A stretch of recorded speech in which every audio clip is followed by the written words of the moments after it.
Close your eyes and let your mind drift back through time, far beyond the marble columns of classical Greece, beyond the philosophers and poets you might remember from school.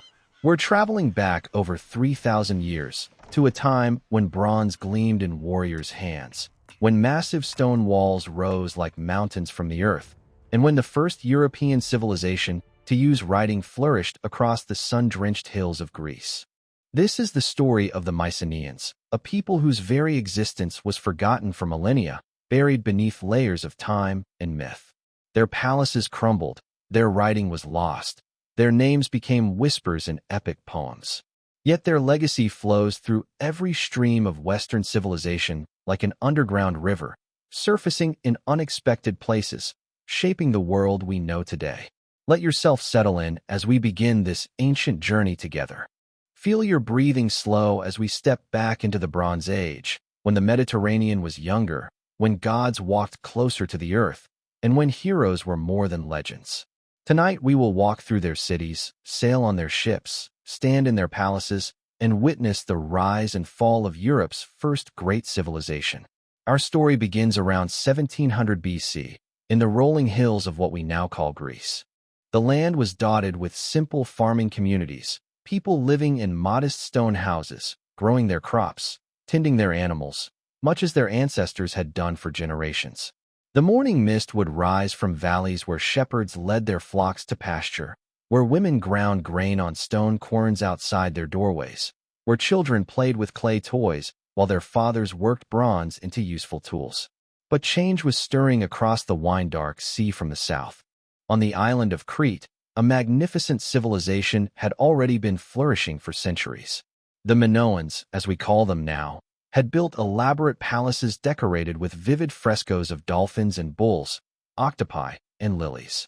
Their ships sailed throughout the Mediterranean, carrying precious goods and spreading their influence like ripples on a calm sea. Their art celebrated life, beauty, and the bounty of the natural world. Picture a Minoan merchant ship arriving at a small Greek coastal settlement around 1650 BC.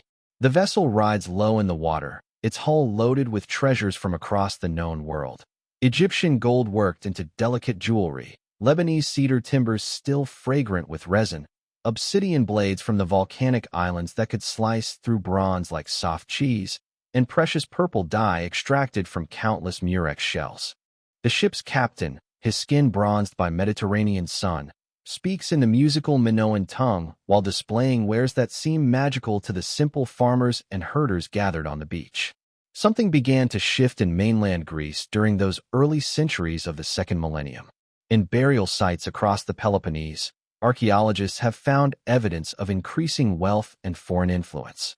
Graves that had once contained simple pottery and bronze tools began to hold treasures of gold and silver, amber from the Baltic, ivory from Africa. The dead were buried with weapons of increasing sophistication, swords and daggers inlaid with precious metals, shields decorated with intricate designs. The transformation was gradual but unmistakable. Local chieftains began to accumulate not just wealth but knowledge. They learned new techniques of metalworking from visiting craftsmen, adopted foreign styles of pottery and jewelry, and most importantly, began to understand the political and economic systems that had made Minoan prosperity possible. The scattered farming communities of mainland Greece were evolving into something unprecedented. Picture these early warriors, if you will. Bronze had become more than just useful metal for them. It was art, it was status, it was power made manifest. A sword blade might shimmer with inlaid gold depicting a lion hunt. Warriors pursuing their prey through a landscape of papyrus plants that spoke of connections to distant Egypt. These weren't mere tools but statements of identity, declarations of belonging to something greater than a simple farming village. The graves from this early period tell stories of individual ambition and collective transformation. At Grave Circle A at Mycenae, dating to around 1600 BC, archaeologists uncovered burial goods that revealed a society in rapid transition. Bronze weapons were being replaced by more sophisticated examples showing clear Minoan influence, but adapted to mainland Greek preferences for larger, heavier designs. The pottery showed local shapes decorated with Minoan-inspired motifs, creating a distinctive hybrid style that was neither fully Greek nor Minoan, but something entirely new. Recent excavations have revealed that this cultural transformation wasn't limited to the elite. Even modest settlements began to show evidence of increased prosperity and foreign contact during this period. House foundations became more substantial, storage facilities more sophisticated, and everyday pottery showed greater technical skill and artistic ambition. The entire fabric of Greek society was being rewoven with threads of gold and bronze. The transformation didn't happen overnight. It unfolded slowly, like a flower opening to the morning sun. Around 1600 BC, some of these communities began to grow into something unprecedented in mainland Europe. They built their first palaces, modest at first, but incorporating architectural ideas learned from Minoan Crete.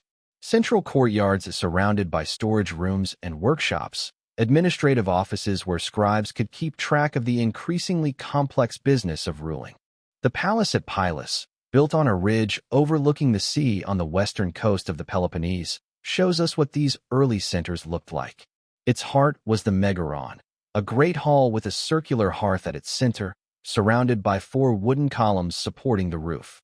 The king's throne was positioned so that he could see all who entered while remaining in a position of architectural dominance. Smoke from the sacred fire rose through an opening in the roof, carrying prayers and sacrifices to the gods above. But the Megaron was far more than a throne room. It was the ceremonial heart of a complex administrative center that managed the affairs of thousands of people across hundreds of square kilometers.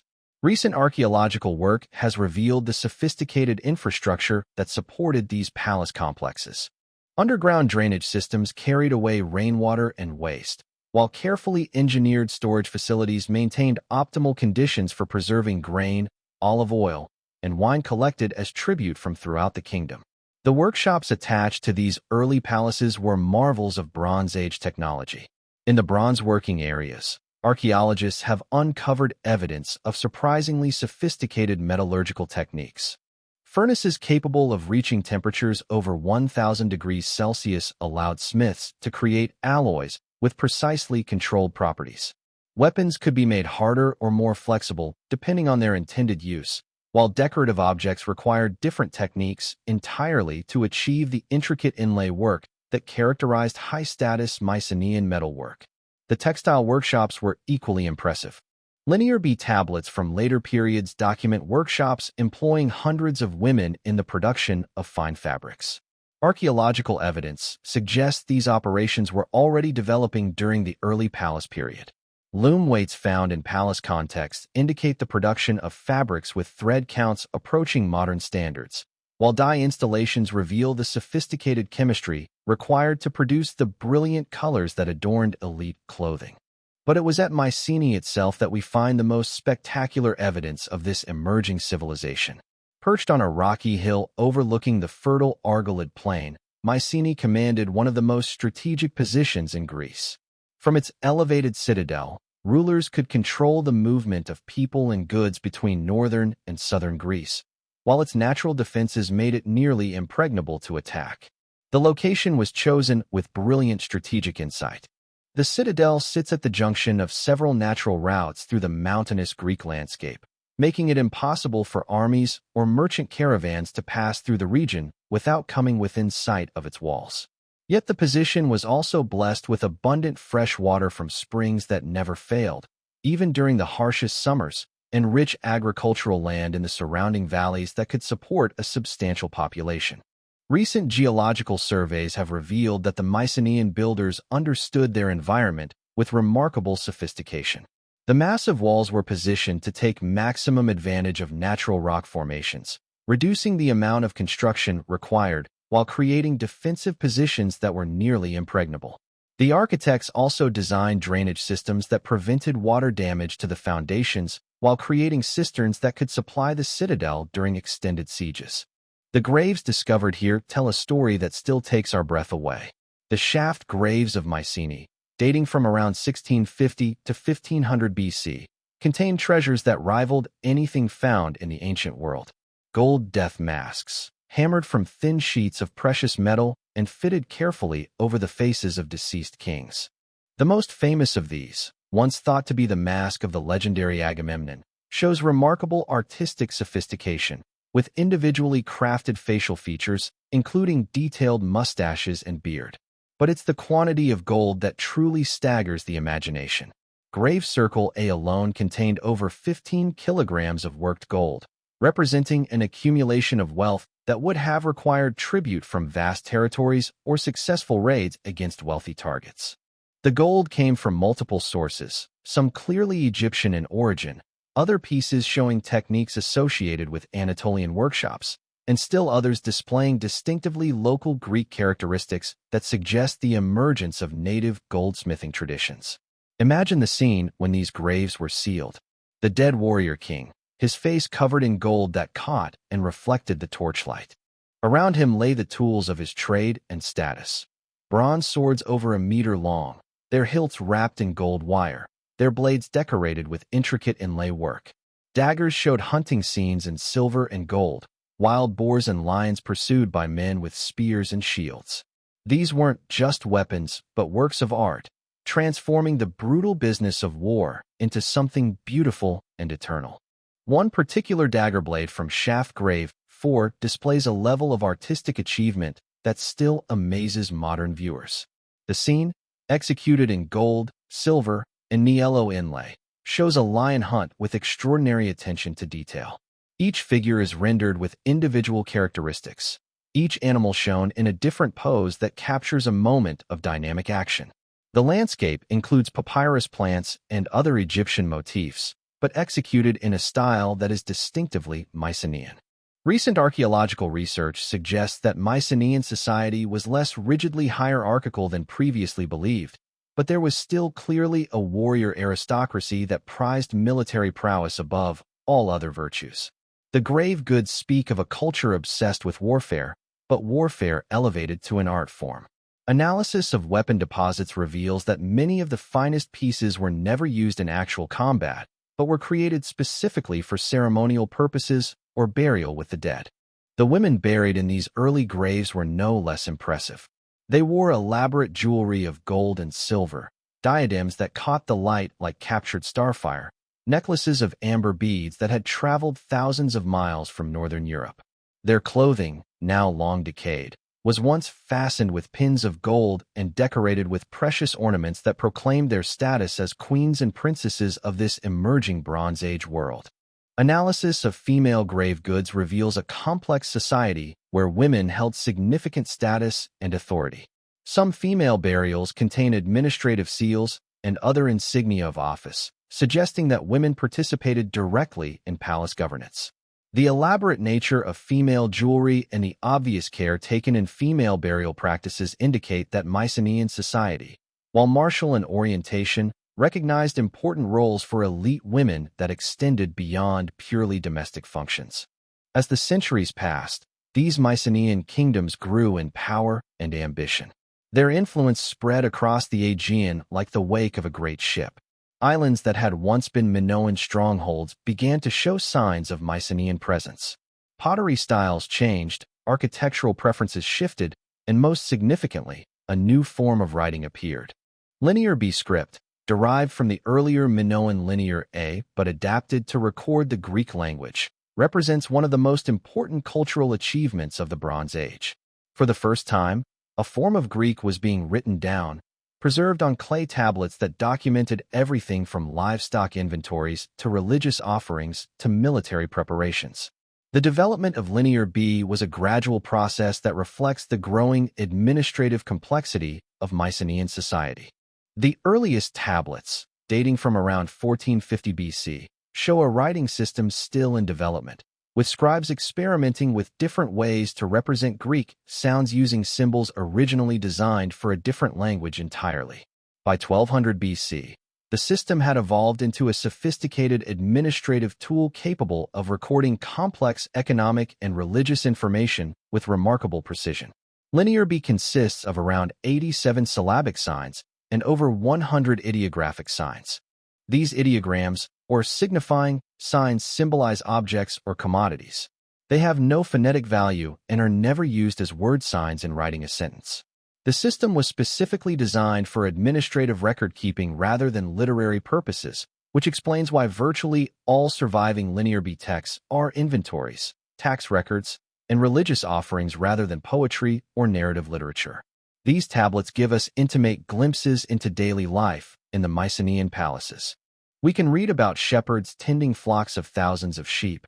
They were destined for palace workshops where hundreds of women worked to produce fine textiles for trade and tribute. We learn about bronze smiths forging weapons and tools, their furnaces glowing in workshops positioned to catch the prevailing winds. We discover complex systems of land tenure, taxation, and military obligation that supported these increasingly sophisticated kingdoms. The administrative language of Linear B reveals a world of startling complexity. There were over 100 different job titles in use, from humble shepherds and farmers to high-ranking officials responsible for entire regions. The king, called the Wanax in Linear B, stood at the apex of this hierarchy, but he was supported by a sophisticated bureaucracy that managed everything from religious festivals to military campaigns. Recent advances in Linear B decipherment have revealed previously unknown aspects of Mycenaean administration. Computer-assisted analysis of tablet fragments has allowed scholars to reconstruct partially damaged texts and identify patterns that escaped earlier researchers. New tablets discovered in recent excavations continue to expand our understanding of how these Bronze Age kingdoms operated. Perhaps most remarkably, these tablets preserve the names of gods who would still be worshipped over 1,000 years later in classical Greece. Zeus appears as Diwe, Poseidon as Poseidon, Hera as Hera, Athena as Atana. The religious continuity stretches across the centuries of collapse and recovery that separate the Bronze Age from classical antiquity, suggesting that something essential in Greek culture survived even the darkest periods of their history. The religious tablets are particularly fascinating because they reveal a complex relationship between palace administration and religious authority. The Wanax was not just a political ruler, but served important religious functions, overseeing major festivals and making substantial offerings to the gods. The tablets document elaborate ceremonies involving hundreds of participants and vast quantities of precious goods offered to ensure divine favor. One particularly detailed tablet from Pilus records preparations for a festival involving multiple deities and requiring offerings of gold vessels, fine textiles, and dozens of animals for sacrifice. The level of organization required to coordinate such events demonstrates the sophisticated administrative capabilities that Mycenaean kingdoms had developed. Religious festivals weren't just spiritual observances, but crucial mechanisms for displaying royal power and reinforcing social hierarchies. As Mycenaean power expanded, so did their architectural ambitions. The citadel of Mycenae was surrounded by massive walls built from enormous limestone blocks, some weighing over 10 tons. These Cyclopean walls, named by later Greeks who believed only the giant Cyclopes could have moved such stones, still stand today as monuments to Mycenaean engineering skill. The famous Lion Gate, with its relief sculpture of 2 lions flanking a pillar, welcomed visitors to this Bronze Age fortress with a display of royal power that was meant to inspire awe and perhaps a little fear. The construction techniques used in these fortifications represent remarkable achievements in engineering and logistics. Moving blocks weighing several tons required sophisticated knowledge of leverage, ramps, and coordinated human effort. Archaeological analysis has revealed that the builders used precisely fitted joints without mortar, creating walls that could withstand earthquakes and siege engines while remaining structurally sound for over 3 millennia. But Mycenae was not alone in its grandeur. At Tiryns, just a few miles away, walls of even greater thickness rose from the plain. Some sections were 17 meters thick, containing galleries and chambers that provided defensive positions for archers while creating storage space for weapons and supplies. The corbelled galleries at Tiryns, built without mortar using carefully fitted stones, represent some of the finest architectural achievement of the Bronze Age world. The defensive galleries at Tiryns demonstrate sophisticated understanding of military architecture.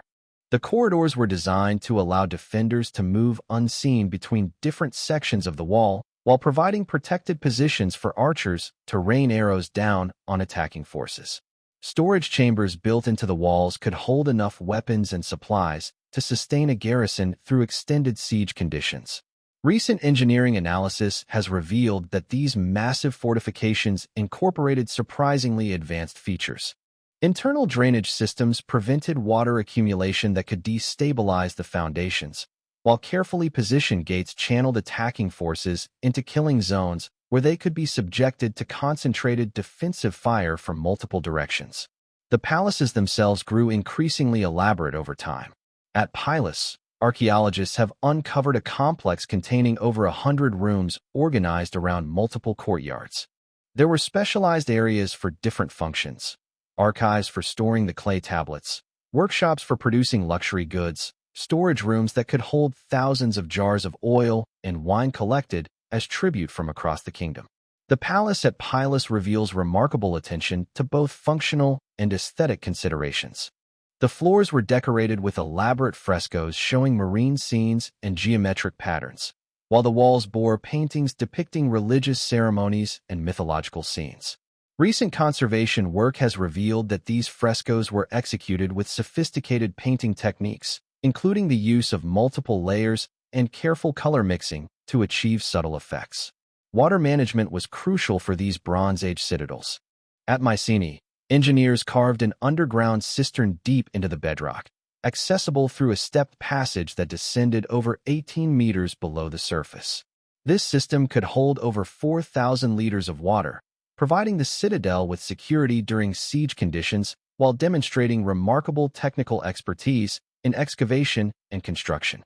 The underground cistern at Mycenae represents one of the most impressive engineering achievements of the Bronze Age. The excavation required the removal of over 700 cubic meters of solid rock, using only bronze tools and fire-setting techniques. The walls were carefully shaped and waterproofed using hydraulic mortar, while the access tunnel incorporated drainage features that prevented flooding during heavy rains. Similar water management systems have been discovered at other Mycenaean sites. At Tiryns, a complex system of underground channels carried water from distant springs to storage reservoirs within the citadel walls. The engineering required precise calculation of gradients and flow rates to ensure reliable water supply while preventing erosion or blockage of the channels.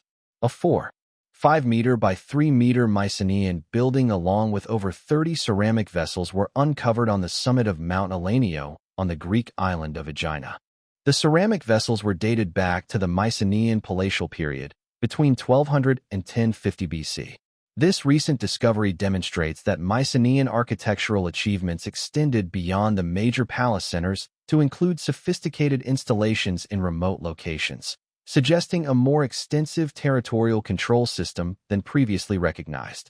The wealth that supported these architectural marvels came from an expanding web of trade and conquest that eventually stretched across the Mediterranean. Mycenaean pottery has been found from southern Italy to the Levantine coast, evidence of commercial networks that brought exotic materials and finished goods to palaces throughout Greece. Amber from the Baltic, ivory from Africa, lapis lazuli from Afghanistan, copper from Cyprus, all flowed into Mycenaean workshops where skilled craftsmen transformed raw materials into objects of beauty and utility. The scope of Mycenaean trade networks was truly extraordinary. Shipwrecks dating from the Late Bronze Age have been discovered with mixed cargoes, including Mycenaean pottery alongside goods from Egypt, Cyprus, the Levant, and other Mediterranean regions. These vessels were floating marketplaces that connected distant cultures and enabled the exchange of both raw materials and finished products across thousands of miles of open water. Cyprus held particular importance in this trade network. The island's copper deposits were essential for bronze production, and substantial archaeological evidence reveals permanent Mycenaean settlements there during the 14th and 13th centuries BC. At Enkomi on the eastern coast, excavations have uncovered not just Mycenaean pottery, but linear B tablets, suggesting that Mycenaean administrative practices had been adopted by local rulers who found these bureaucratic systems useful for managing their own expanding territories. The Mycenaean presence in Cyprus wasn't merely commercial, but involved substantial population movements and cultural transformation. Entire neighborhoods in Cypriot cities show Mycenaean architectural styles, burial customs, and pottery traditions. This wasn't casual trade contact, but systematic colonization that established permanent Greek-speaking communities in the eastern Mediterranean. Recent underwater archaeology has revealed the remains of substantial harbor installations at several Cypriot sites that show clear Mycenaean construction techniques. These harbors were designed to accommodate the large merchant vessels that carried bulk cargoes of copper ingots back to mainland Greece. The engineering involved in creating these artificial harbors demonstrates the importance of Cyprus to Mycenaean economic systems. The Mycenaean trade network extended far beyond the eastern Mediterranean. Amber beads found in Mycenaean graves can be traced to specific regions of the Baltic coast, requiring trade routes that crossed the entire European continent. The amber trade was particularly significant because it connected the Mycenaeans with communities in northern Europe that had different technological specializations and resource bases.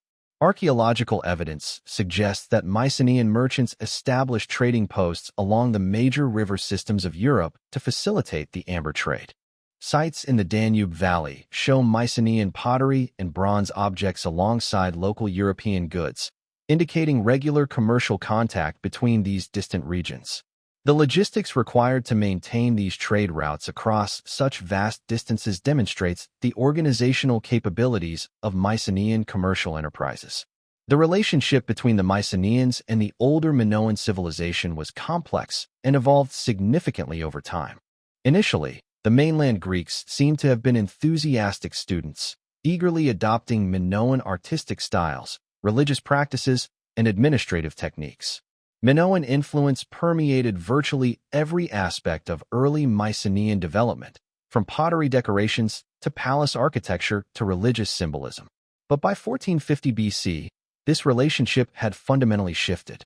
Archaeological evidence from Crete suggests that Mycenaeans had taken control of major Minoan centers, including the Great Palace at Knossos. The conquest of Crete marked a pivotal moment in Bronze Age history, ending nearly 6 centuries of Minoan maritime dominance and establishing the Mycenaeans as the major power in the Aegean world. The takeover of Minoan territories wasn't accomplished through sudden conquest, but appears to have been a gradual process involving economic infiltration, political alliance, and eventual military intervention. Mycenaean pottery begins appearing in Cretan contexts around 1500 BC, initially alongside Minoan products, but gradually becoming dominant. By 1450 BC, administrative practices at Knossos had been completely transformed to follow Mycenaean bureaucratic models.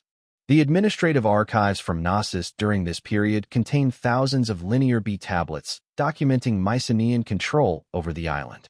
These reveal a comprehensive bureaucratic system that managed every aspect of Cretan society, from livestock inventories to craft production quotas.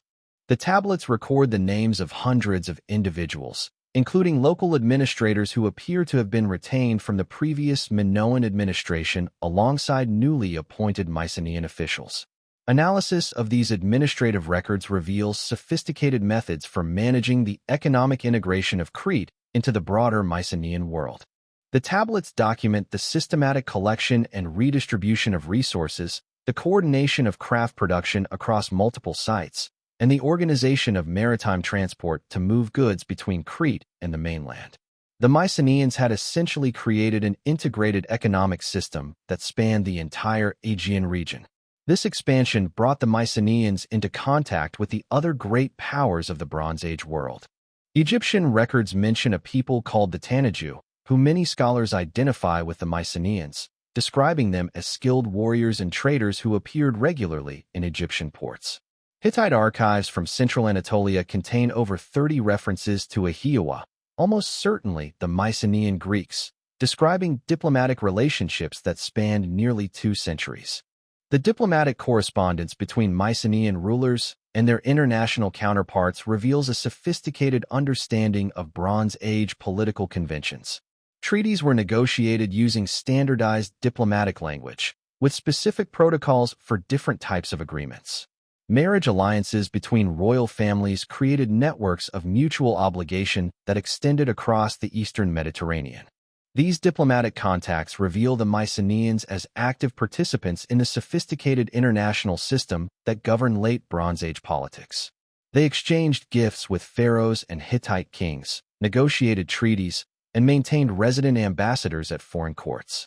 The protocols described in surviving correspondence show that the Mycenaeans participated fully in diplomatic conventions, including the exchange of royal gifts, marriage alliances, and formal procedures for resolving commercial disputes. One particularly fascinating aspect of Mycenaean diplomacy was their relationship with Egypt during the reigns of Amenhotep III and Akhenaten. Egyptian tomb paintings from this period show delegations bearing gifts that are clearly identifiable as Mycenaean products, including distinctive pottery styles and metalwork. The artistic conventions used to depict these foreign ambassadors show that the Egyptians recognized the Mycenaeans as representatives of a major civilized power worthy of diplomatic respect. The gift exchanges documented in diplomatic archives reveal the enormous wealth that Bronze Age kingdoms could mobilize for international relations. Mycenaean rulers sent gold vessels, fine textiles, and exotic products to foreign courts, while receiving similar gifts in return. These exchanges weren't merely ceremonial, but served important economic functions by facilitating trade relationships and establishing credit arrangements between distant kingdoms. Recent analysis of diplomatic correspondence has revealed the existence of international legal frameworks that govern relationships between Bronze Age powers. Extradition treaties, commercial agreements, and territorial boundaries were negotiated using sophisticated legal concepts that would influence international law for centuries to come. The Mycenaeans participated fully in these international legal systems, suggesting that their political institutions were more sophisticated than previously recognized. But perhaps nowhere was Mycenaean expansion more consequential than along the western coast of Anatolia, in the region that would later be known as the Troad. Here, archaeological evidence reveals a complex pattern of conquest, settlement, and conflict that provides the historical backdrop for the legendary Trojan War. The site of Troy itself, located at the strategic entrance to the Dardanelles Strait, was a substantial fortified city during the 13th and early 12th centuries BC. The archaeological layers from this period reveal a prosperous community with strong defensive capabilities and extensive trade connections. The fortification walls reached heights of over 9 meters and featured sophisticated gate complexes designed to control access to the citadel interior. Recent excavations at Troy have revealed the remarkable sophistication of its defensive systems. The walls incorporated multiple lines of defense, with outer fortifications protecting the lower city and inner walls defending the citadel proper. The gate complexes featured elaborate entrance passages that would channel attacking forces into confined spaces where they could be subjected to concentrated defensive fire. The destruction of Troy via around 1180 BC shows evidence consistent with siege warfare and violent conquest. Extensive fire damage affected residential and administrative areas throughout the site, while the presence of unburied human remains suggests sudden violent death. The absence of valuable portable goods indicates systematic looting by conquering forces, a pattern consistent with the capture of a major fortified city following prolonged siege. The archaeological evidence for the destruction of Troy provides fascinating parallels to the epic accounts preserved in Homer's Iliad. The scale of destruction, the evidence for prolonged siege conditions, and the systematic looting all correspond to details described in the epic poetry. While we cannot prove that the Homeric poems describe actual historical events, the archaeological record demonstrates that conflicts of this magnitude did occur during the Late Bronze Age. Whether this destruction was the work of Mycenaean forces remains a matter of scholarly debate, but the chronological framework places these events within the period of documented Mycenaean military activity in western Anatolia. The geographical location would have given Troy's rulers control over maritime traffic between the Aegean and Black Seas, creating economic incentives for Mycenaean military intervention. Analysis of Mycenaean military equipment reveals sophisticated weapons and tactics adapted for siege warfare. Bronze-tipped arrows could penetrate typical Bronze Age armor at significant distances, while specialized siege equipment included battering rams and siege towers that could overcome massive fortification walls. The Mycenaeans had developed military capabilities that made them formidable opponents even against strongly fortified positions. The broader pattern of Mycenaean activity in western Anatolia extended far beyond individual sites to encompass systematic campaigns against multiple targets throughout the region. At Miletus, ancient Milawanda, massive fortification walls built using Cyclopean masonry techniques identical to those at Mycenae enclosed an area of nearly 74 hectares. The defensive innovations incorporated into these walls reflect the military challenges of conducting warfare in hostile territory far from Mycenaean home bases. The Mycenaean military campaigns in Anatolia weren't isolated adventures, but part of systematic expansion that sought to control strategic territories and trade routes. The establishment of fortified bases at key locations enabled Mycenaean forces to project power across the Eastern Aegean while securing the sea lanes that were essential for maintaining their extensive trade networks. 3 Mycenaean bronze swords dating to the 12th century BC were revealed in the Greek tomb on the Trapeza Plateau in the Peloponnese, Greece. Recent discoveries like these continue to expand our understanding of Mycenaean military technology and the extent of their territorial control during the final centuries before collapse. These Western Anatolian campaigns represented the high-water mark of Mycenaean expansion, but they also contained the seeds of the civilization's eventual collapse. The enormous resources committed to distant military adventures strained palace economies beyond their capacity to maintain essential functions. Linear B tablets from Pilus document increasingly desperate attempts to mobilize resources during the final years before destruction, including the systematic collection of bronze objects for conversion into weapons and military equipment. The military organization revealed in Linear B tablets demonstrates the sophisticated bureaucratic systems required to support extended military campaigns. Officers were assigned specific responsibilities for recruiting troops from designated territories, while detailed inventories tracked weapons, armor, and supplies distributed to military units. The administrative burden of maintaining large armies in distant territories required bureaucratic capabilities that strained even the most developed palace systems. But let us step away from the grand narrative of conquest and collapse to explore the daily rhythms of life in these Bronze Age kingdoms. The Linear B tablets provide extraordinary detail about how ordinary people lived, worked, and organized their communities within the palace-centered system that dominated Mycenaean Greece. The typical Mycenaean village was a cluster of stone houses arranged around a central area used for community gatherings and religious ceremonies. Each house was built using carefully fitted stone foundations supporting walls of mud brick and timber. The roofs were thatched with grain stalks or covered with clay tiles, depending on the wealth of the occupants and the availability of materials. Inside these houses, families lived lives that combined ancient traditions with innovations introduced through contact with more sophisticated civilizations. The central room contained a hearth where meals were cooked and around which the family gathered during the evening hours. Storage areas held large pottery jars containing grain, olive oil, wine, and other staples, while smaller rooms provided sleeping areas for different family members. Archaeological analysis of household assemblages reveals fascinating details about daily life. Cooking equipment included bronze knives and ladles alongside traditional stone grinding tools for preparing grain. Pottery vessels served multiple functions, with different shapes designed for specific purposes: storage jars for bulk commodities, serving vessels for meals, and specialized containers for perfumes and medicines. The diet of ordinary Mycenaeans was based on the Mediterranean trilogy of grain, olives, and grapes, supplemented with legumes, vegetables, and limited amounts of meat and dairy products. Linear B tablets document the systematic collection of food products as taxation, providing detailed information about agricultural production and consumption patterns. Wheat and barley were the staple grains, while olives provided both food and oil for lighting, cooking, and cosmetic purposes. Meat was a luxury reserved for special occasions and religious festivals. The tablets record the slaughter of cattle, sheep, goats, and pigs for major ceremonies, while hunting provided additional protein sources including deer, boar, and various birds. Fishing was important for coastal communities, with specialized equipment and techniques for both freshwater and marine fishing.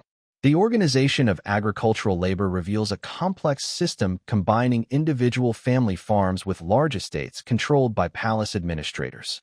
Most ordinary families worked small plots of land sufficient to support themselves while providing tribute to the palace system. Specialized agricultural workers managed larger estates that produced surplus crops for redistribution throughout the kingdom. Women played crucial roles in both agricultural production and craft manufacturing. The Linear B tablets document hundreds of women employed in palace workshops producing textiles, perfumes, and other luxury goods. These women were skilled specialists whose work was essential for maintaining the trade relationships that supported palace economies. The textile industry was particularly important for Mycenaean economic systems. Palace workshops employed women with specific specializations. Some prepared fibers by cleaning and combing wool. Others operated the large looms used for weaving fine fabrics, while still others specialized in dyeing and finishing processes. The organization required to coordinate these complex production systems demonstrates sophisticated management capabilities. Archaeological evidence reveals that textile production wasn't limited to palace workshops, but was an important household activity throughout Mycenaean territories. Most families produced their own clothing and household textiles, with women developing considerable expertise in spinning, weaving, and decorating fabrics. The finest examples of Mycenaean textile work rivaled anything produced in contemporary civilizations. The religious life of the Mycenaeans provides fascinating insights into their worldview and cultural values. Linear B tablets preserve detailed records of religious ceremonies, offerings to the gods, and the organization of religious festivals that were central to palace administration and community life. The Mycenaean pantheon included many deities who would later be worshipped in classical Greek religion, but their characteristics and functions sometimes differed significantly from their later incarnations. Poseidon appears to have been more important than Zeus in Mycenaean religion, possibly reflecting the maritime orientation of Mycenaean civilization. The tablets record substantial offerings to Poseidon, including gold vessels, fine textiles, and animal sacrifices. Religious ceremonies were elaborate affairs that combined spiritual observance with political display and economic redistribution. Major festivals brought together participants from across entire kingdoms, creating opportunities for rulers to demonstrate their power while reinforcing social hierarchies and community bonds. The preparation for these events required months of advanced planning and enormous quantities of resources. Archaeological evidence reveals that religious practices weren't confined to palace-sponsored ceremonies, but permeated every aspect of daily life.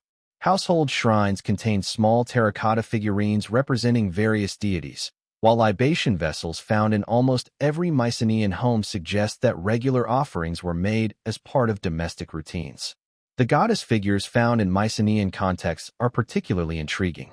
These snake goddesses, with their elaborate dress and raised arms, appear to be related to Minoan religious traditions but adapted to specifically Mycenaean cultural needs. The continuity of certain goddess worship from the Bronze Age through classical times suggests that some religious concepts had extraordinary staying power despite massive political and social transformations. Religious architecture in Mycenaean civilization shows fascinating evolution over time. Early religious practices seem to have taken place in natural settings, sacred groves, mountain peaks, and caves that were considered dwelling places of the gods. As palace civilization developed, religious activities became more centralized, with specialized religious buildings constructed within palace complexes. The Megaron itself served important religious functions beyond its role as a throne room. The central hearth was sacred, and the smoke rising through the roof opening carried prayers and offerings to the gods above. Religious ceremonies in the Megaron combined political authority with spiritual power, reinforcing the ruler's role as intermediary between the human and divine worlds. But perhaps the most mysterious aspect of Mycenaean religion involves the chthonic deities, gods and goddesses associated with the underworld and the fertility of the earth. Linear B tablets record offerings to these deities that were buried in the ground or deposited in caves, suggesting religious practices that connected the living community with both their ancestors and the spiritual forces that controlled agricultural fertility. The artistic legacy of Mycenaean civilization reveals a culture that valued beauty, craftsmanship, and symbolic expression as much as military prowess and political power. From the intricate gold work found in royal graves to the elaborate frescoes that decorated palace walls, Mycenaean art demonstrates sophisticated aesthetic sensibilities and technical capabilities that rivaled contemporary civilizations throughout the Mediterranean world.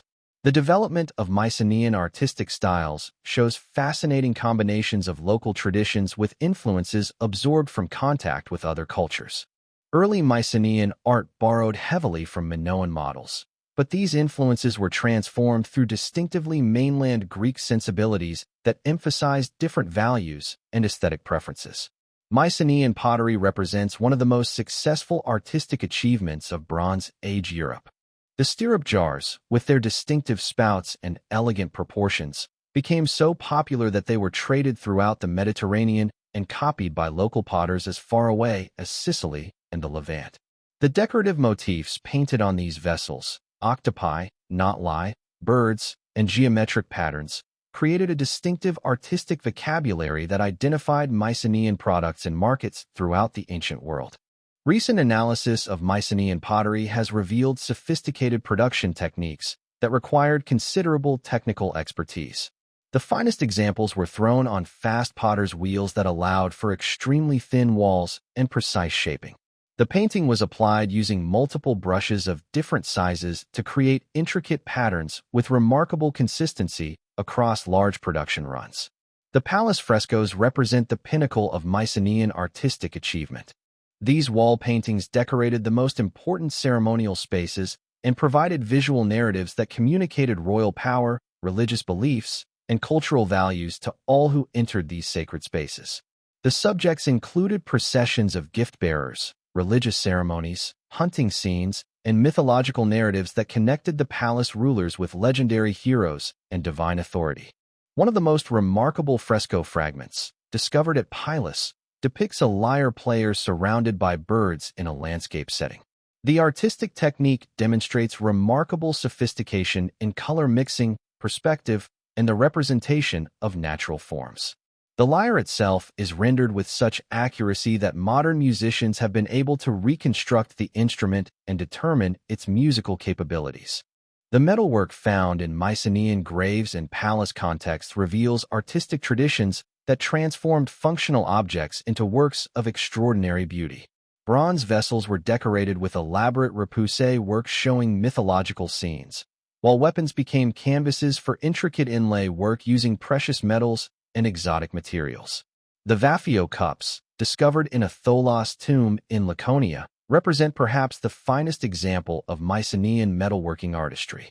These gold vessels, decorated with scenes of bull capturing, demonstrate remarkable technical skill in both the repoussé technique and the artistic composition. The bulls are shown in various poses that capture different moments in the narrative, creating dynamic scenes that seem to move as light plays across the metal surface. Recent scientific analysis of Mycenaean gold work has revealed sophisticated understanding of metallurgical techniques that allowed craftsmen to achieve effects that would challenge modern jewelers. Different gold alloys were used for different purposes, with pure gold reserved for the finest details while stronger alloys provided structural support. The granulation technique, which created decorative surfaces covered with tiny gold spheres, required temperature control precise to within a few degrees. The ivory carvings found in Mycenaean contexts demonstrate artistic traditions that incorporated exotic materials into distinctively Greek artistic expressions. Ivory plaques carved with religious scenes, mirror handles shaped like mythological figures, and decorative inlays for furniture and musical instruments show that Mycenaean artists were comfortable working with a wide range of materials and techniques. The role of women in Mycenaean civilization was far more complex and significant than in many ancient societies. Linear B tablets and archaeological evidence reveal that elite women held important political, religious, and economic positions, while women at all social levels participated in essential economic activities that were crucial for the functioning of palace-centered kingdoms. The most powerful women in Mycenaean society were the queens and princesses whose graves contained treasures rivaling those of male rulers. These women were buried with symbols of authority including administrative seals, precious jewelry, and elaborate clothing accessories that proclaimed their high status. The careful attention paid to female burials suggests that women's roles were valued and respected within Mycenaean political systems. Linear B tablets document women holding various official positions within palace administrations. Female officials supervised textile workshops, managed religious ceremonies, and controlled significant economic resources. Some tablets record women receiving land grants and other rewards for service, indicating that female administrators could achieve considerable wealth and independence. The religious sphere was particularly important for elite women. Many of the most significant religious ceremonies were supervised by priestesses who held hereditary positions that could be passed from mother to daughter. These religious offices carried substantial political influence, as the priestesses controlled access to divine favor that was essential for royal legitimacy. The economic roles of women extended throughout Mycenaean society. In addition to the hundreds of women employed in palace textile workshops, women participated in agriculture, craft production, and trade. Female potters, weavers, and other craftswomen produced goods that were traded throughout the Mediterranean, contributing significantly to the prosperity that supported Mycenaean civilization. Archaeological evidence reveals that women's economic activities weren't limited to traditional domestic roles, but included participation in commercial enterprises and property ownership.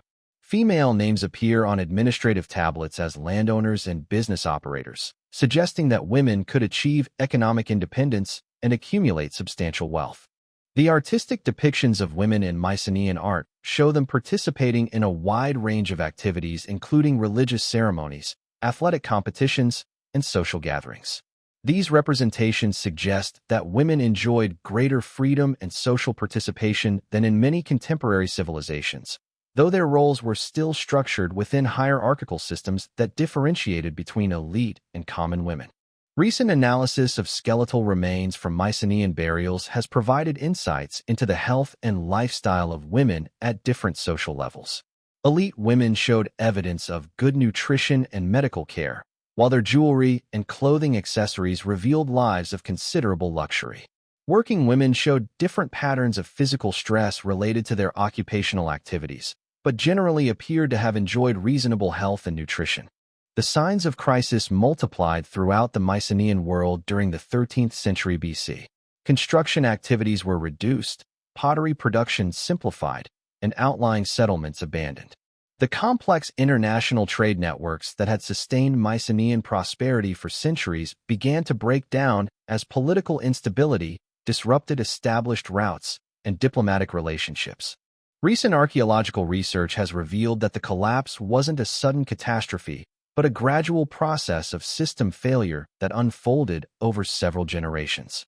The warning signs were visible decades before the final destruction, as palace administrators struggled to maintain essential services while coping with mounting pressures from multiple sources. Climate change may have contributed to these mounting pressures. Paleoclimatic evidence indicates a period of increased aridity and temperature fluctuations during the late 13th and early 12th centuries BC that would have reduced agricultural yields and stressed the intensive farming systems that supported palace economies. Pollen analysis reveals changes in vegetation patterns, suggesting decreased rainfall and more frequent drought conditions throughout the Aegean region. The impact of climate change on Mycenaean agriculture would have been devastating. The palace economies depended on consistent agricultural surpluses to support their large non-agricultural populations and fund their military activities. Reduced crop yields would have forced palace administrators to choose between maintaining their armies and feeding their populations, creating internal tensions that weaken resistance to external threats. Natural disasters, including earthquakes and volcanic eruptions, may have compounded the effects of climate change and military overextension. The eastern Mediterranean is seismically active, and geological evidence indicates several major earthquake events during the Late Bronze Age that could have damaged urban infrastructure and disrupted agricultural systems.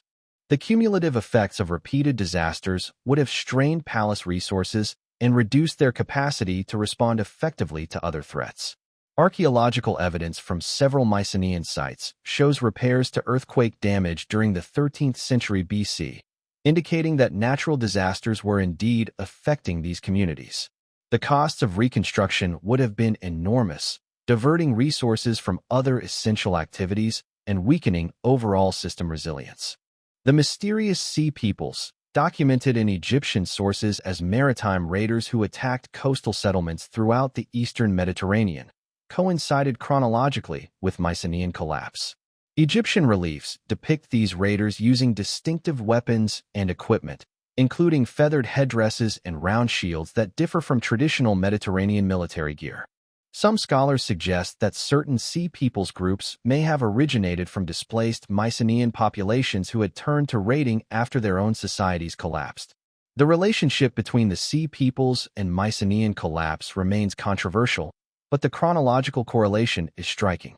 Egyptian records describe massive population movements and widespread destruction occurring at precisely the same time that Mycenaean palace centers were being abandoned or destroyed. Whether the sea peoples were cause or consequence of Mycenaean collapse, their activities clearly contributed to the breakdown of established political and economic systems throughout the region. Internal warfare between different Mycenaean kingdoms may have accelerated the decline. Linear B tablets document territorial disputes and resource competition between palace centers, while archaeological evidence reveals the construction of new fortifications during the 13th century BC that may have been directed against other Mycenaean kingdoms as much as external enemies. The competition for dwindling resources would have intensified conflicts between Mycenaean kingdoms that had previously cooperated in joint enterprises. As trade revenues declined and agricultural production decreased, palace rulers may have turned to raiding their neighbors as an alternative source of wealth, creating cycles of violence that weakened all participants. Recent analysis of weapon deposits from this period shows increasing standardization of military equipment and evidence for mass production of weapons, suggesting that warfare had become more intensive and systematic. The quantities of weapons found in some contexts indicate preparation for conflicts involving much larger forces than had been typical of earlier Mycenaean warfare. The collapse, when it came, was swift and devastating. Around 1200 BC, archaeological evidence reveals systematic destruction across the Mycenaean world. Pylos was consumed by fires so intense they baked the Linear B tablets hard enough to preserve them for modern discovery. Mycenae itself shows evidence of repeated attacks and gradual decline before final abandonment. Tiryns constructed elaborate underground water systems that suggest preparations for extended siege conditions, but even these impressive defenses could not prevent eventual destruction. The archaeological evidence for destruction is overwhelming. Layer after layer of ash and debris document fires that consumed palace complexes, while the absence of burial evidence for many victims suggests that survivors fled rather than remaining to rebuild. The systematic nature of the destruction indicates organized military action rather than random raiding or natural disaster. The scale of abandonment was extraordinary. Archaeological surveys have documented the desertion of hundreds of sites during this period, from major palace centers to modest farming settlements. The population of Greece appears to have declined dramatically, with many regions remaining virtually uninhabited for generations. Recent demographic studies suggest that the population of Greece may have declined by as much as 75% during the collapse period. The abandonment was so complete in some regions that knowledge of earlier settlements was lost, and later Greek colonists established new communities without realizing they were building on ancient sites. Yet the story of Mycenaean civilization does not end with destruction and abandonment. The collapse was followed by centuries of recovery and transformation that preserved essential elements of Bronze Age heritage while adapting them to new circumstances. The religious traditions documented in Linear B tablets survived in modified forms, with deity names appearing in later Greek religion. Place names recorded in Bronze Age archives retained their identities through the dark centuries and into historical times. The mechanisms of cultural transmission during the collapse period remain fascinating subjects for archaeological and anthropological research. How did communities maintain their identity and traditions when their political systems had disintegrated and their populations had been scattered? Recent research suggests that kinship networks, religious associations, and craft traditions provided crucial continuity that bridged the gap between Bronze Age and Iron Age Greece.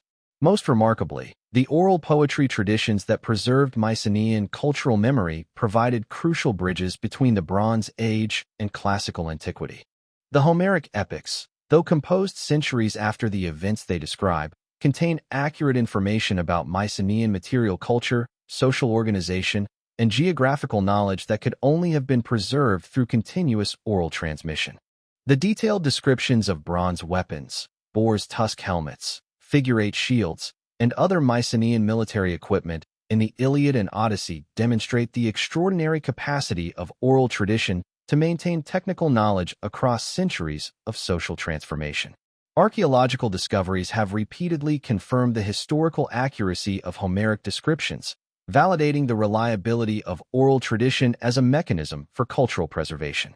Recent analysis of Homeric language has revealed layers of linguistic development that correspond to different historical periods. The earliest layers contain vocabulary and grammatical forms that are consistent with Mycenaean Greek as preserved in Linear B tablets, while later editions reflect linguistic changes that occurred during the post-collapse period. This linguistic archaeology demonstrates that the epic tradition preserved authentic Bronze Age cultural elements within later literary compositions. The heroic values described in epic poetry also reflect authentic Bronze Age traditions. The emphasis on personal honor, competitive display, and reciprocal gift exchange that characterizes Homeric society corresponds closely to social organization documented in Linear B archives and revealed through Mycenaean burial practices. The complex relationships between kings, nobles, and commoners described in the epics reflect political hierarchies characteristic of Bronze Age palace societies. Settlement patterns during the early Iron Age reveal complex relationships between abandoned Mycenaean centers and emerging new communities. Athens represents a notable exception, showing continuous occupation from the late Bronze Age through the Classical period, though the settlement contracted significantly during the collapsed centuries before expanding again. The Athenian Acropolis contained a Mycenaean palace complex that was gradually transformed into a religious sanctuary, preserving the sacred character while adapting its function to new needs. The continuity at Athens is particularly significant because it provides direct links between Mycenaean and classical Greek civilization. The religious traditions preserved at Athens included festivals and ceremonies that can be traced back to Bronze Age origins, while the Athenian dialect preserved linguistic features that had disappeared in other regions during the collapse period. Archaeological evidence from Athens reveals fascinating adaptations during the transition period. The Mycenaean palace was gradually dismantled, but its sacred hearth was preserved and incorporated into later religious structures. This transformation demonstrates how communities could maintain cultural continuity while adapting to radically changed circumstances. Technological innovation characterized the recovery period. The introduction of iron metallurgy during the 11th century BC provided Greek communities with superior tools and weapons while reducing dependence on imported copper and tin essential for bronze production. Iron ore was more widely available throughout Greek territories, enabling communities to develop greater technological self-sufficiency. The transition to iron technology wasn't immediate, but occurred gradually over several centuries.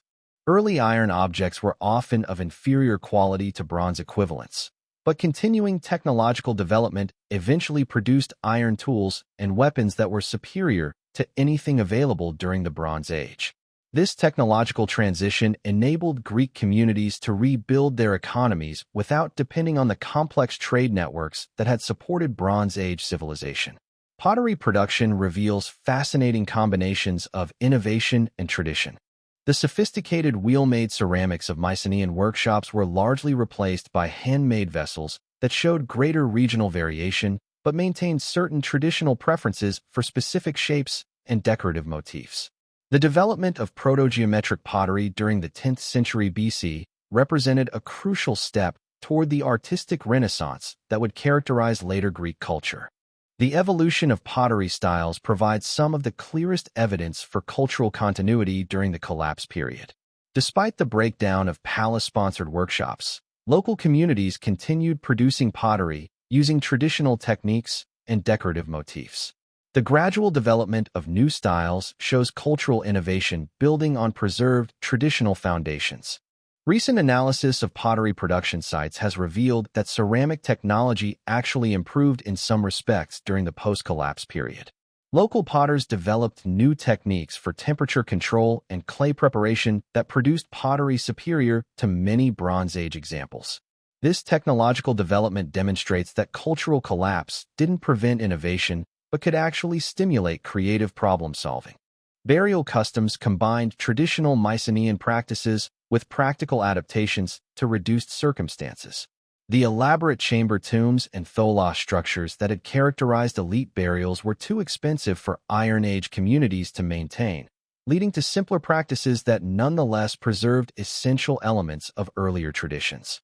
Cremation became increasingly common, representing both practical response to limited resources and cultural innovation that would become standard in later Greek practice. The changes in burial practices provide important insights into social transformation during the recovery period. The disappearance of wealthy grave goods reflects economic constraints, but the continued attention to proper burial procedures demonstrates the persistence of religious beliefs about death and the afterlife. These burial customs would evolve into the practices documented in classical Greek literature and historical sources. The gradual re-establishment of long-distance trade during the 9th and 8th centuries BC created opportunities for cultural exchange that would contribute to the Greek Renaissance. Archaeological evidence reveals resumed contact with Eastern Mediterranean civilizations, including renewed imports of luxury goods and artistic influences that had been absent during the collapsed centuries. The revival of trade networks wasn't simply a return to Bronze Age patterns, but involved new routes, new partners, and new types of goods. Greek communities established trading posts along the coasts of Asia Minor and southern Italy, creating commercial networks that would eventually extend throughout the Mediterranean and Black Sea regions. These renewed trade contacts brought Greeks into contact with new technologies, artistic styles, and cultural practices that would be absorbed and transformed through distinctively Greek cultural processes. The Orientalizing period of Greek art, dating from the 8th and 7th centuries BC, shows clear influence from contact with Near Eastern civilizations, but these influences were adapted to serve specifically Greek aesthetic and cultural needs. Most significantly, these renewed contacts brought Greeks into contact with alphabetic writing systems that would be adapted to create the Greek alphabet. The adoption of alphabetic writing during the 8th century BC enabled the preservation and development of cultural traditions that had previously depended entirely on oral transmission. The Greek alphabet provided a flexible and efficient means for recording both practical information and literary compositions. The development of the Greek alphabet represents one of the most important cultural achievements in human history. Unlike the syllabic systems used during the Bronze Age, alphabetic writing could represent any word in the Greek language using a relatively small number of symbols. This efficiency made literacy accessible to much broader segments of the population and enabled the preservation of literary, philosophical, and scientific works that would influence world civilization for millennia. The earliest Greek alphabetic inscriptions show experimentation with different letter forms and writing directions, indicating that communities throughout the Greek world were independently adapting alphabetic principles to their local needs. The standardization that eventually emerged created a unified writing system that facilitated communication between different Greek communities while preserving their cultural unity. Recent epigraphic research has revealed that alphabetic writing was adopted more quickly and widely than previously recognized. Inscriptions from the 8th century BC have been found at sites throughout the Greek world, suggesting that literacy spread rapidly once the alphabetic system became available. This rapid adoption demonstrates the practical advantages that alphabetic writing provided for communities that were rebuilding their economic and political systems. The architectural traditions established during the Mycenaean period provided prototypes for later Greek building practices. The megaron structures that had served as throne rooms in Bronze Age palaces were adapted to create the temple architecture that would become characteristic of classical Greek religious buildings. This architectural continuity created physical links between Bronze Age and later Greek culture while providing appropriate settings for religious practices that preserved essential elements of earlier traditions. The evolution from Bronze Age megaron to classical Greek temple represents a fascinating example of architectural adaptation. The basic structural elements, rectangular hall with central hearth, columned porch, and elevated platform, were preserved but adapted to serve religious rather than political functions. This transformation demonstrates how architectural traditions could maintain continuity while serving radically different social purposes. Recent architectural analysis has revealed that Greek temple design incorporated engineering principles that had first been developed during the Mycenaean period. The understanding of load-bearing structures, foundation design, and proportional relationships that characterized classical Greek architecture built upon technical knowledge that had been preserved through the collapse period. The cultural synthesis that produced classical Greek civilization involved complex processes of selection, adaptation, and innovation that transformed Bronze Age heritage while preserving its essential character. The democratic institutions that became characteristic of many Greek city-states incorporated concepts of community participation and collective decision-making that may have derived from assembly institutions documented in linear B tablets, though expressed through entirely new political frameworks. The political innovations of classical Greece represented genuine creativity rather than simple revival of Bronze Age practices. Democratic assemblies, ostracism procedures, and constitutional government were new institutional forms that addressed the specific needs of Iron Age communities. However, these innovations built upon cultural foundations that emphasized community participation and collective responsibility, values that may have originated during the Bronze Age period. Recent studies of Greek political development have revealed fascinating continuities in concepts of citizenship, military obligation, and community solidarity that link classical Greek institutions with Bronze Age precedents. The competitive spirit that drove Greek political development may have originated in the warrior culture documented in Mycenaean sources, though expressed through new institutional forms that channeled competition into constructive political and cultural activities. The emphasis on individual achievement and competitive excellence that characterized Greek culture reflected values central to Mycenaean warrior society, though these were expressed through new institutions, including athletic competitions and artistic contests that channeled martial virtues into peaceful pursuits. The intellectual traditions that would produce Greek philosophy, science, and historical writing built upon foundations of rational inquiry and systematic observation that may have originated in the administrative practices of Bronze Age palace societies. The Linear B archives demonstrate sophisticated approaches to record-keeping, mathematical calculation, and systematic analysis that provided precedents for intellectual methods that would characterize later Greek scholarship. The transition from oral to written culture during the Archaic period enabled these intellectual traditions to develop greater complexity and precision while maintaining their essential Greek character. The bureaucratic systems documented in Linear B tablets required mathematical skills that included complex calculations involving fractions, proportional relationships, and accounting procedures. These mathematical techniques provided foundations for the geometric and arithmetic methods that would be developed by later Greek mathematicians and scientists. Recent analysis of Linear B mathematical notation has revealed surprisingly sophisticated numerical concepts, including place notation and standardized measurement systems. The precision required for palace administration created intellectual tools that would later be applied to philosophical and scientific inquiry.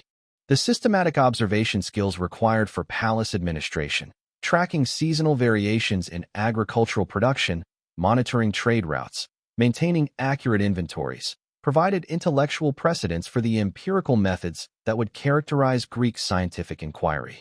The Greek emphasis on observation, measurement, and logical analysis may have originated in Bronze Age bureaucratic practices.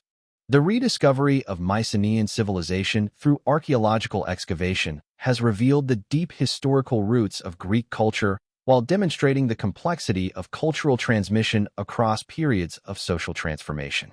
The linear B tablets, monumental architecture, and sophisticated material culture of Bronze Age Greece provide evidence for achievements that rivaled contemporary civilizations throughout the ancient world while establishing traditions that would influence European development for millennia. Recent archaeological discoveries continue to expand our understanding of Mycenaean civilization and its contributions to later Greek culture. New sites are being excavated, additional linear B tablets are being deciphered, and scientific analysis of artifacts continues to reveal previously unknown aspects of Bronze Age Greek society. One of the most significant recent developments in Mycenaean studies has been the application of scientific dating techniques that have refined our understanding of chronological relationships between different sites and cultural developments. These more precise dates have revealed that Mycenaean influence spread more rapidly and extensively than previously recognized, while the collapse occurred more suddenly than earlier archaeological evidence had suggested. The story of the Mycenaeans teaches us profound lessons about the resilience of human culture, its capacity to preserve essential truths through the darkest periods of apparent collapse and discontinuity. These Bronze Age Greeks created Europe's first literate civilization, built monuments that still inspire awe, and established cultural patterns that would influence Western civilization for over 3,000 years. Their palaces may have fallen, their writing may have been forgotten for centuries, but their spirit lived on in the epic poetry that preserved their memory, in the religious traditions that connected Bronze Age gods with classical deities, in the architectural principles that shaped Greek temples, and in the competitive values that would drive Greek achievement in art, literature, philosophy, and politics. The mechanisms of cultural preservation revealed by Mycenaean studies have important implications for understanding how human societies maintain continuity during periods of crisis and transformation. The combination of oral tradition, religious practice, kinship networks, and technological knowledge that preserved Mycenaean culture through the collapse period demonstrates the multiple channels through which cultural transmission can occur.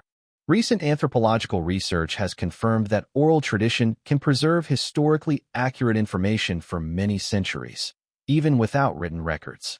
The Homeric epics represent one of the best documented examples of this process, but similar phenomena have been observed in other cultures throughout the world. Understanding these mechanisms of cultural transmission helps us appreciate the resilience of human cultural systems. The Mycenaean experience also demonstrates that cultural collapse doesn't necessarily lead to complete cultural loss. Essential elements of Bronze Age Greek civilization were preserved and eventually contributed to the Renaissance that produced classical Greek culture. This pattern of cultural death and rebirth may be more common in human history than previously recognized. Contemporary concerns about cultural preservation, environmental sustainability, and social resilience can benefit from understanding how the Mycenaeans dealt with similar challenges. Their ultimate failure to maintain their palace civilization provides warnings about the dangers of overextension, environmental degradation, and social inequality, while their cultural survival demonstrates the possibilities for renewal and transformation. As you drift toward sleep tonight, let your mind wander through the ruins of Mycenae, past the Lion Gate where bronze-armed warriors once stood guard, up the stone steps to palaces where kings held court and scribes recorded the business of kingdoms on clay tablets. Feel the Mediterranean sun warm on ancient stones. Hear the echo of voices speaking linear B in palace corridors. Sense the presence of a civilization that created beauty and order from the raw materials of the Bronze Age world. Picture the daily rhythms of life in these ancient communities. Shepherds leading their flocks to hillside pastures while singing songs that preserve the deeds of legendary heroes. Craftsmen in palace workshops creating objects of extraordinary beauty using techniques passed down through generations of masters. Scribes carefully recording the complex transactions that maintain the economic systems supporting thousands of families. Imagine the great festivals that brought entire kingdoms together in celebration of the gods and affirmation of community bonds. Processions of gift-bearers approaching palace altars laden with golden vessels and fine textiles. The aroma of roasting sacrificial animals mixing with the scent of burning incense. the sound of lyres and double pipes accompanying religious hymns that connected the living community with their ancestors and their gods. See the ships departing from Mycenaean harbors, their holds packed with pottery and metalwork destined for markets throughout the Mediterranean. Their crews prepared for voyages that might last for months and carry them to distant lands where different peoples spoke unknown languages but shared the universal human desire for beauty, prosperity, and cultural achievement. Feel the weight of bronze weapons in warriors' hands. Weapons that were works of art as much as tools of war, their blades decorated with scenes of lion hunts and religious ceremonies that transformed the harsh realities of Bronze Age conflict into expressions of heroic values that would inspire poets for millennia. The Mycenaeans remind us that every ending contains the seeds of new beginning, that cultures thought lost can return in transformed but recognizable forms, that the human spirit is capable of preserving what matters most through the longest night of forgetting. Their story is our story, a testament to the enduring power of civilization to inspire, create, and endure. Their greatest monument isn't built of stone or bronze, but exists in the realm of human memory and cultural transmission. Every time we gather in democratic assembly, compete in athletic contests, appreciate artistic beauty, or seek to understand our world through rational inquiry, we participate in traditions that trace their origins back to the palace halls and scribal chambers of Bronze Age Greece. The Mycenaean legacy lives in our legal systems that trace back to Bronze Age concepts of justice and community responsibility. It survives in our educational traditions that emphasize competitive excellence and individual achievement. It continues in our religious and philosophical traditions that seek to understand the relationship between human beings and the divine forces that govern our universe. Even our language carries traces of Mycenaean heritage.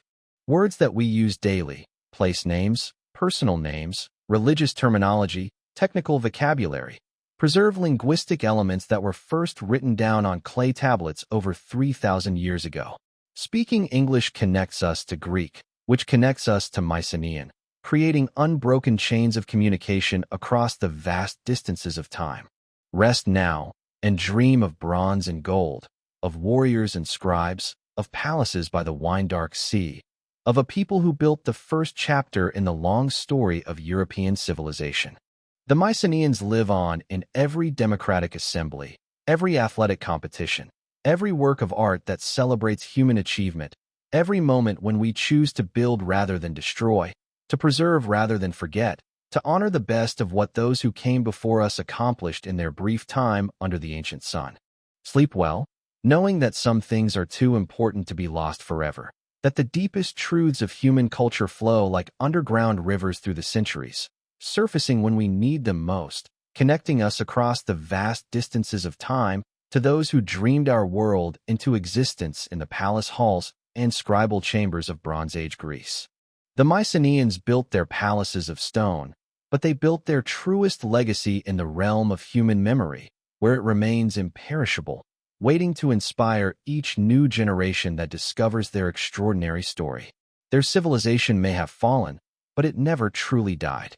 It lives on in us, in the democratic ideals we cherish, the competitive spirit that drives us to excel, the artistic traditions that connect us to beauty, and the literate culture that allows us to share their story across 3 millennia of human time. Dream of the Mycenaeans tonight, and wake tomorrow connected to something ancient, enduring, and eternally alive in the deepest currents of our shared human heritage.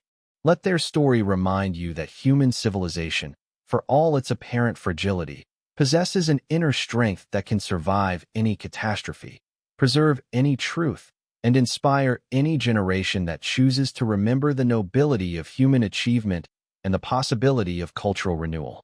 In your dreams, walk with them through their cities of gold and bronze, sail with them across the wine-dark sea, stand with them in their moments of triumph and tragedy, and carry forward the torch of civilization that they lit over 3,000 years ago and that burns still in the human heart, waiting always for new hands to hold it high and new voices to tell the eternal story of human aspiration, achievement, and hope.